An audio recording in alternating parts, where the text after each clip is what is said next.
This review is for The Dervish House by Ian McDonald. It's an important review from my point of view because it's one of those books that I forgot very, very completely and very, very fast. Now, I didn't read it that long ago. I just read it just before the plague hit, but I had completely forgotten it. The only reason I remembered it was because I was watching another booktuber do a review on a different Ian McDonald book. It was one that had blue elephants on it or something and looked kind of Hindi in origin. He was describing the writing style. I'm going, hang on, that's really familiar. So I googled the author and I came up with this book on Goodreads, which I read just before the plague hit. And that's relevant because it's the only reason I finished it. This was a thick, heavy book, and I took it along as my reading matter on a more than 30-hour flight from Australia to Europe. I would never have finished it if that was not the only book in my possession for those 30 hours. There is no chance. I just didn't enjoy it all that much. I ended up giving it 3 stars, which definitely deserved, but the reading experience was not fun. So it was a slow starter. It took me an extremely long time to get through. It had a great ending, and the ending ended up redeeming it to an exceptional extent. Now, the slow start for me was probably due to a few different diverse elements. One was definitely the marketing. Never pay attention to marketing and the cover, right? Best sci-fi novel of the year! BSFA winner, so on, so on. And I kept waiting for the science fiction, and to my way of thinking, it never ever happened. Cyberpunk, maybe, it's got a little bit of tech and set in the future, but I was expecting sci-fi. With every page, I was expecting the aliens to land or something definitely science fiction-y to happen, and it didn't. To me, it didn't. So this novel is set in the near future Istanbul, and I really liked the Istanbul setting. 2027, I think it was meant to be set in.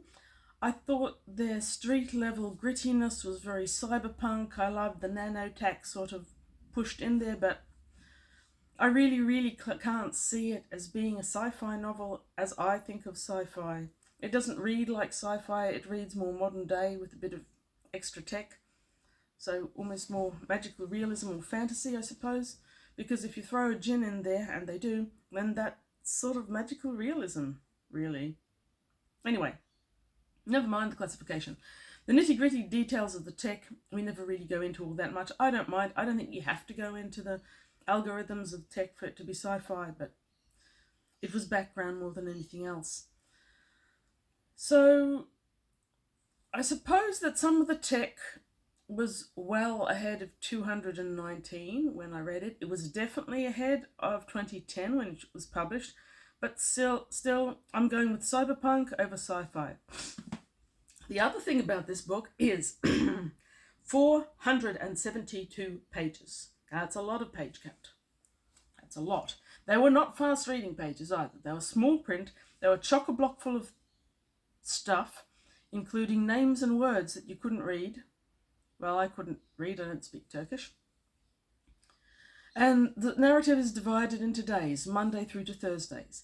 There are chapters, but chapters seem to be randomly scattered around, and the days are the 5 segments more than anything else. Monday lasts for 106 pages, and I found it very slow, very laborious reading. Beautifully, evocatively written. I'm not saying that this author isn't a great author. He is.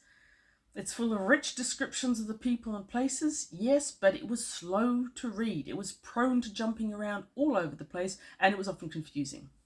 The early part aims to set up the many characters, and I mean many characters, their interconnections where they're relevant, give us a sense of the Istanbul of our story, which may or may not be the same as modern day Istanbul. I've never been there. The section felt very long and very tedious to me. The writing was great, but I had no sense of story, no sense of character, no notion why I was reading what I was reading. I nearly put it down a dozen times, and if I hadn't been on an 8-hour international flight, I wouldn't have lasted till Tuesday. I was giving it till page 100 to captivate me, or I plan to leave it in the Thai airport, Suvarnabhumi, I think it's called. And I would have walked away from it without regret, and I would never have remembered it. It was a near thing. We made it to Bangkok just as I was starting to get into it.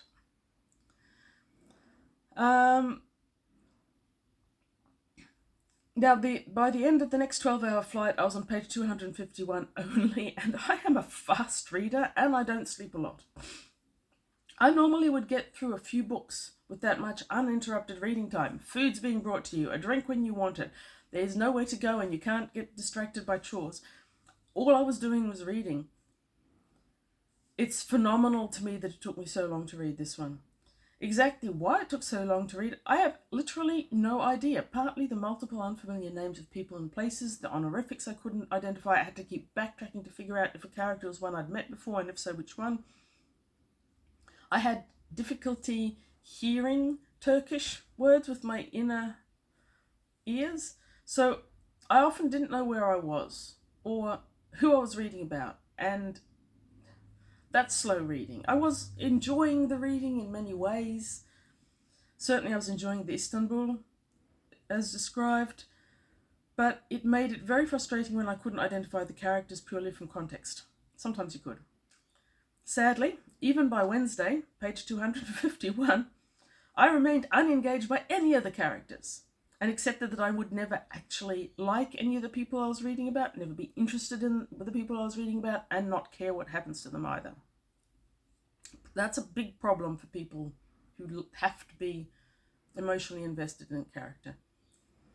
So the interweaving plots were good, but they were at times obscure, even though they did slowly resolve into an interesting construct.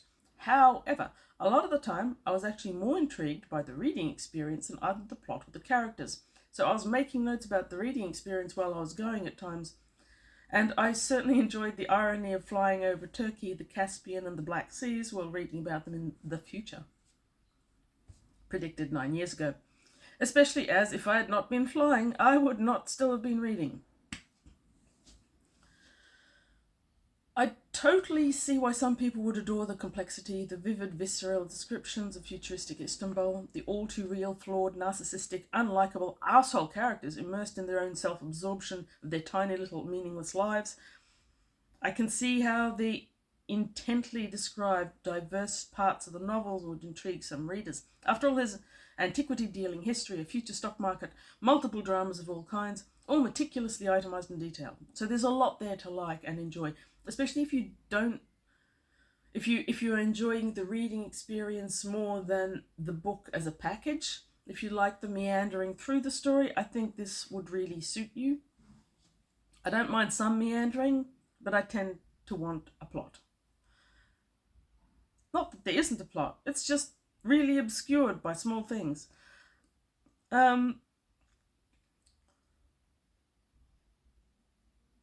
So on Thursday, the plot suddenly clicked into place and became strong and intuitive. The characters from a meandering, miscellaneous, shambling, annoying lot actually fell into place on stage, and the story became thrilling and enthralling. Well, at this point you get some great reading experiences, and definitely a can't put it down feeling. A lot of satisfaction. Let's not entirely forget that it took us 301 pages and over 20 hours of reading to get there. 20 hours of solid reading for me, that's a lot of reading. And a lot of commitment to have to invest before anything good kicks in. Friday is page 421.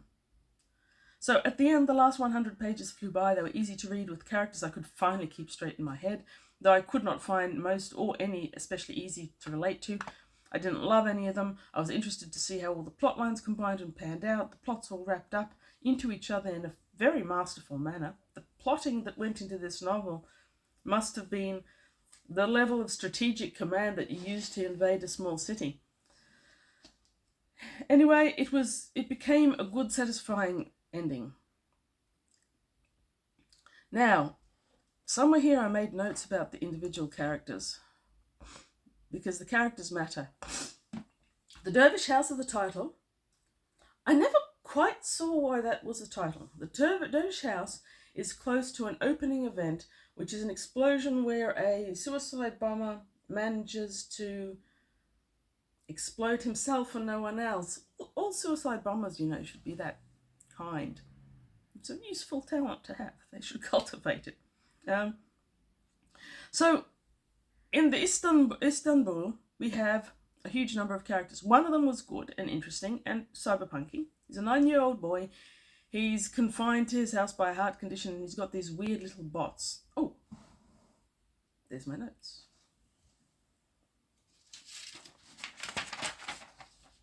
Yeah, the weird bot boy.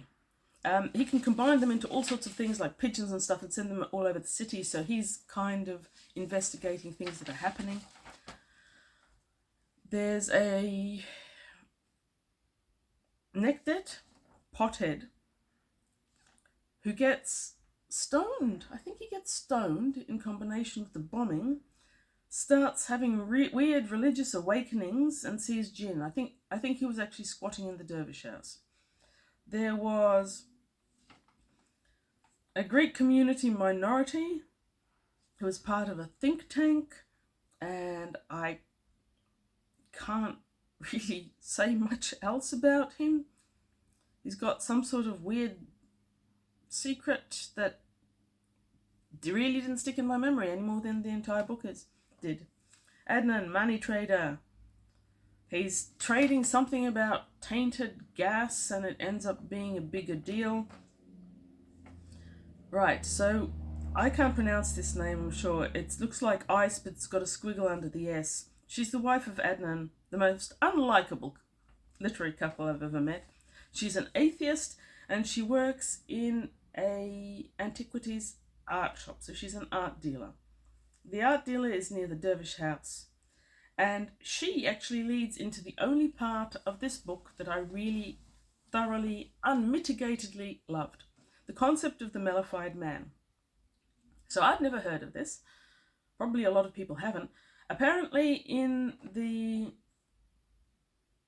Middle East, there was a tradition that some older men in the 70s or 80s, when they came close to death, pretty much pickled themselves in honey. Now, the way the mellified man in this book does it is he starts to consume nothing but honey. His taste for honey becomes so specified that he can tell what flowers the bees had been feeding on, and he turns himself into basically honey soaked so that he's in the tomb. And I believe it was a lead tomb, because I remember going ick at the idea of consuming the lead more than the dead body. And the mellified man then becomes, it's meant to be a naturopathic heal-all for everything. I don't know. I think that eating the honey itself might be better for you, but whatever. Anyway, so the story of the mellified man was fascinating. And Isa, I-C, A-Y-S-E, squiggle underneath woman has been asked if she can find the mellified man. She's on the track of the mellified man. And that story was marvellous. Right at the end, she actually finds him, or finds something that might be him. And then the Turkish Department of Antiquities threatens to charge her with trading antiquities out of the country illegally, so she walks away from it. This was her centre of being, chasing this thing down. It was meant to bring her the sort of money that no one ever believes will come into their life. And at the end, it's just Ace and Adnan, the most thoroughly unlikable characters I've ever met, sort of grabbing each other's hands, skipping off into the sunset like the ending of a kindergarten Nickelodeon story or something. It was bizarre. So the characters were bizarre. The story was actually bizarre. The idea of spacing it over 5 days in Istanbul, that was good. There was many things about it were good. I just didn't like it very much. I gave it 3 stars. I gave it 3 stars because it's a good book and it's well written, and the planning for it must have been phenomenal. And the author never gets lazy with his plot, and he could. There's a lot that he could have been lazy about. But his plot, his writing, his characters are maintained throughout. The high standard of writing is maintained throughout, and I really respected that. Some authors do become lazy with their characters after they're established. That never happened in the Dervish House. And the story improved all the way through until the last bit was the best. That's also something that a lot of authors could learn from, because it's pretty rare. Now, did I remember it? No. I read it just before the plague started, and I had completely and utterly forgotten it. Should you read it? Well, if you like strong writing, don't mind a book that takes half your life to read. If you're on a 30-plus flight across the world, sure, and you're not interested in the movies being shown, sure. If you need a connection to the characters, not so much. If you're a slow reader or have limited reading time, I'd say no, because if you put this book down for a day, my feeling is that when you pick it back up again, you will have lost all traction on who the individuals are. I was reading it continually, and I still couldn't remember who the individuals were. If you're intrigued by Turkey or love cyberpunk, you'll probably be fascinated. I feel like that author I can't pronounce, China Tom Meville, M-I-E, squiggle on top, V-I-L-L-E, that one. People rave about him. I never liked his work either, but I think that if you really love his writing, you'll probably love this writing as well. Future Deb, remember this book. Never ever pick it up. Never, ever, ever.